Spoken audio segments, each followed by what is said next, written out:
والسلام عليكم ورحمه الله وبركاته. ازيكم يا شباب، عاملين ايه؟ منورين قناه المكتبه. معاكم محمد. النهارده رجعت لكم فيديو جديد من الساعات الاصليه في الفئه الاقتصاديه اللي تحت ال 1000 جنيه. معانا الساعه الزبليز النيو، واحده من الساعات اللي كانت موجوده بقالها فتره معانا، والساعه دي خدت التجربه بتاع 3 4 شهور يعني، وهنعمل عنها ريفيو ونوريكم الساعه بتتكلم عن ايه. فتعالوا يلا نبدا الفيديو، يلا بينا.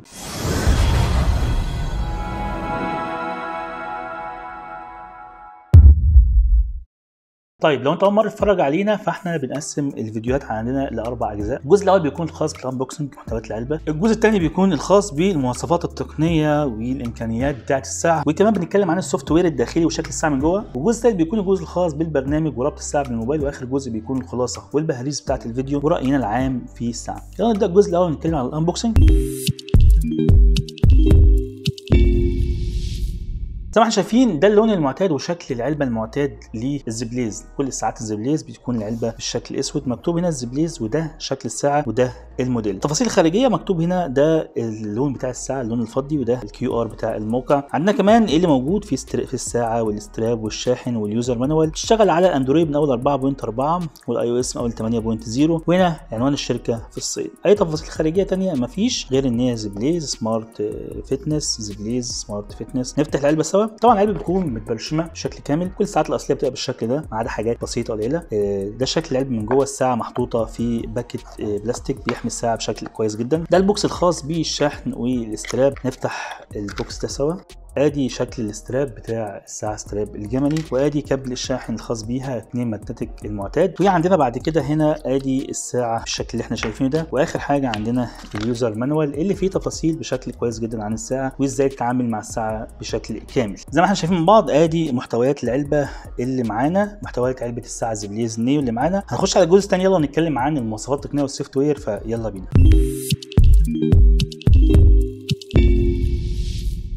دلوقتي هنبدأ الجزء الثاني خاص بالسوفت وير والمواصفات التقنية. بس قبل ما هنخش في الجزء ده، هل حاسين بفرق ما بين تصوير الجزء اللي فات والجزء ده؟ شوف كده وقول لي رأيك، عشان الفيديو ده تعطل حوالي 3 ايام عم ما كملنا التصوير، لان حصل دروب في الكاميرا اللي بنصور بيها وجبنا كاميرا جديدة. فقولوا لي كده هل في تغيير ملحوظ ولا لا؟ يلا مستني رأيكم في الكومنتات، ونخش على الجزء الثاني من الفيديو وهو السوفت وير والمواصفات التقنية. عندنا الساعة زي ما احنا شايفين اهوت. هنركب معاكم الاستراب بيكون مقاس 22، فخلينا نركب الاول الاستراب مع بعض. بندخل المسمار بالشكل ده هنا كده في الجزء ده، وبعد كده بندخل المسمار في المكان الثاني. في ناس ما تبقاش عارفه تركب الاستراب، اللي انا لاحظته ان في ناس كتير بتسالني الاستراب بيركب ازاي، فاحنا بعد كده قلنا لازم نوضح طريقه تركيب الاستراب. زي ما احنا شايفين اهو، بندخل المسمار. ادي شكل الساعه لو لبسناها في ايدنا. طبعا زي ما قلت لكم قبل كده الاستراب شكله جلد، لكن هو الخامه الداخليه بتاعه الاستراب سيليكون. زي ما احنا شايفين ادي شكل الساعه في الايد، شكلها ظريف جدا، ساعه مميزه جدا وستايلها كلاسيك حلو قوي قوي. هنتكلم عن المواصفات التقنيه. هنبدا المواصفات التقنيه بالماتيريال. وعندنا الساعه كلها من سبائك الزنك، وعندنا الظهر بتاع الساعه من معالج بالفايبر. المعالجه بتاعه الفايبر دي يا جماعه بتخلي الساعه لما تكون لابسها ما تحسش بدرجه حرارتها لو هي مثلا سخنه في ايدك، وكمان بتمنع التعرق وتمنع ان الساعه تشبر من هنا او تبيض من هنا والكلام ده. فده من الحاجات الكويسه جدا في الساعات الاصليه اللي هو موضوع الفايبر من تحت ده. عندنا الساعه بتيجي بوزن 56 جرام، وعندنا السماكه بتاعت الساعه 12 مللي. بالنسبه للشاشه فعندنا ريزولوشن الشاشه 240 في 240 بكسل. كمان عندنا الشاشه حجمها 1.3، عمق الوان مذهل ودرجه وضوح كبيره جدا واستثنائيه تحت اشعه الشمس. عندنا بلوتوث الساعه 4.0، وده كويس جدا لما بيكون الاتصال بتاع الساعه خاص بالسوفت، مفيش مايك ومفيش سبيكر،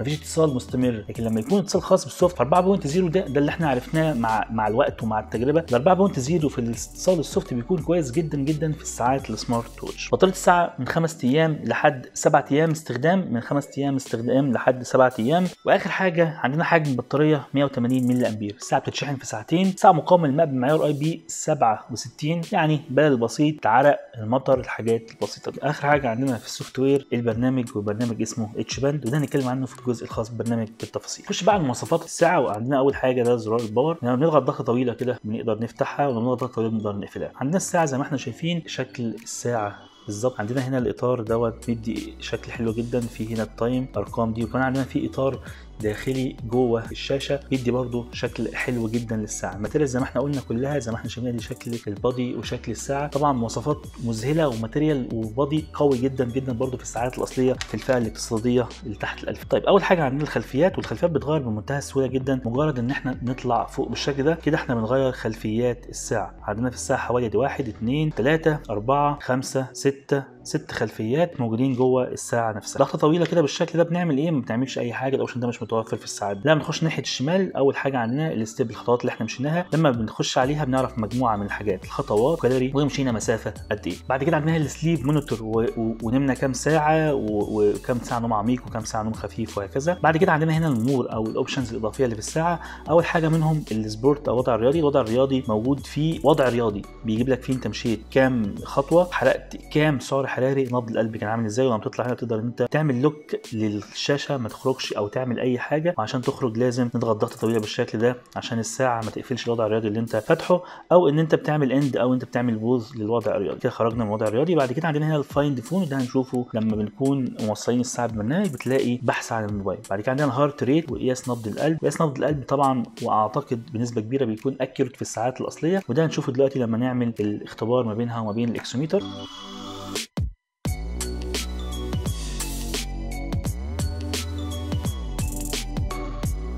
تمام، ادي الساعه زي ما احنا شايفين 90 والاكسوميتر 91 والقياس يعني 91 برده والساعه 91. القياس بنسبه كبيره اهو 92 والساعه 92، فالقياس بنسبه كبيره بيكون كويس في الساعات الاصليه، ودي حاجه يعني ايه بنحب نوضحها دايما، بخلاف الساعات الكوبي بيكون الموضوع فيها مختلف شويه. طيب بعد النبض عندنا ايه؟ عندنا هنا ضغط الدم، وطبعا يعني مفيش حاجه اقارن ساعه وجهاز اصلي او القياسات الحقيقيه، فما اقدرش احكم اذا كان القياس كويس ولا لا. بعد كده عندنا الستوب ووتش، عندنا بعد كده المؤقت او لو انت عايز تظبط تايم الساعه تعمل فيبريشن بعديه. بعد كده عندنا هنا الاشعارات، طبعا الساعه ما بتدعمش اللغه العربيه فالاشعارات هتيجي بشكل انجلش. بعد كده عندنا هنا وضع المراه او الفيميل، واخر حاجه عندنا هنا السيتنج اول حاجه فيه بتكون التحكم في الاشعارات اللي تيجي للساعه، فون كول والاس ام اس والوي شات ومجموعه من البرامج تقدر تفتحها وتقفلها من هنا. عندنا بعد كده البرايتنس فيه حوالي 5 أو 6 مستويات من اول 5 لحد 12. بعد كده عندنا الاوتو لوك او الساعه تقفل بعد وقت قد ايه، تقدر تتحكم لحد 30 ثانيه. وبعد السيتنج عندنا اخر حاجه هنا الاون والاوف بتاع الساعه. كده احنا لما بنروح ناحيه الشمال نروح ناحيه اليمين بيبقى نفس الكلام. اخر حاجه لما بننزل لتحت كده بنغير الخلفيه، او لما بنطلع لفوق برده سواء نطلع لفوق او ننزل تحت بنغير الخلفيه. بمنتهى البساطه اتكلمنا عن السوفت ومواصفات التقنيه. تعال نخش على البرنامج ونتكلم عنه بالتفصيل، يلا بينا.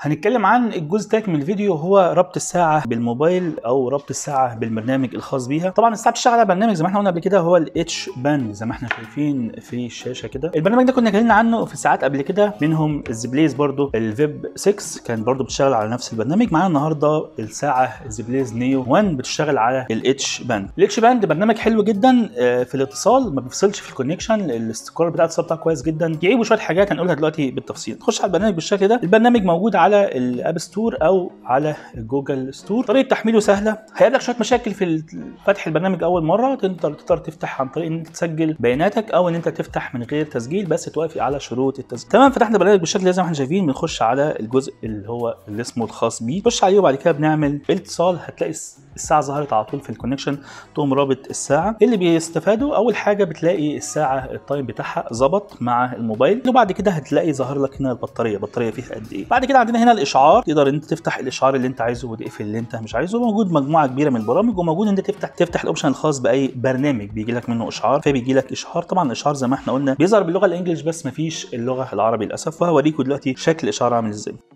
عندنا بعد كده اعدادات التنبيهات، وهو المنبه ان انت تقدر تحط اوقات الساعه تضرب فيها منبه. بعد كده عندنا التذكير بالجلوس، انذار ضربات القلب، تقدر ان انت تفتح انذار ضربات القلب وتحط اقصى معدل لانذار ضربات القلب. بعد كده تلاقي الساعه تعمل فايبريشن لما النبض يزيد عن المعدل اللي انت حاطه. بعد كده عندنا هنا اوبشن خاص بيه لما تقلب الساعه، لما تقلب ايدك الساعه تنور. دلوقتي مقفول، هنفتحه هتلاقي على طول لما تفتحه بيديك وقت تفتح من امتى لامتى. الاوبشن دوت طبعا بالليل ما احناش محتاجين الاوبشن ده يفتح، فاحنا بنفتحها من الساعه 8 لحد الساعه 10. وبنحدد حساسيه، يعني بتخلي الحساسيه بتاعه الاضاءه عاليه او قليله، ودلوقتي هنشوفها بعد التطبيق. لما نيجي نقلب ايدنا كده تلاقي الساعه بتنور بسرعه، لو احنا قللنا الحساسيه تلاقي الساعه بتنور ببطء شويه. طيب بعد كده عندنا هنا التران بتاع الجهاز ده، خلاص احنا فاتحين بلوتوث بتاع الساعه وتمام. عندنا هنا وضع توفير للطاقه عشان تحافظ على الطاقه. عندنا هنا وضع ضغط الدم. وضع ضغط الدم هو في الاول واحنا بننزل برنامج بيقول لك قول ضغطك عامل ازاي، عشان هي تقدر بناء على ضربات قلبك تقول لك الضغط دلوقتي بطريقه تقريبيه عامل ازاي. وقت تشغيل الساعه بيتحكم في عدد الثواني، عندنا من اول 4 ثواني لحد 30 ثانيه. افتح الاوبشن اللي انت شايفه مناسب ليك. بعد كده عندنا اوبشن التحكم في الكاميرا عن بعد. لو انت هتوصل التاب بالشكل ده كده ومثلا عايز تاخد لقطه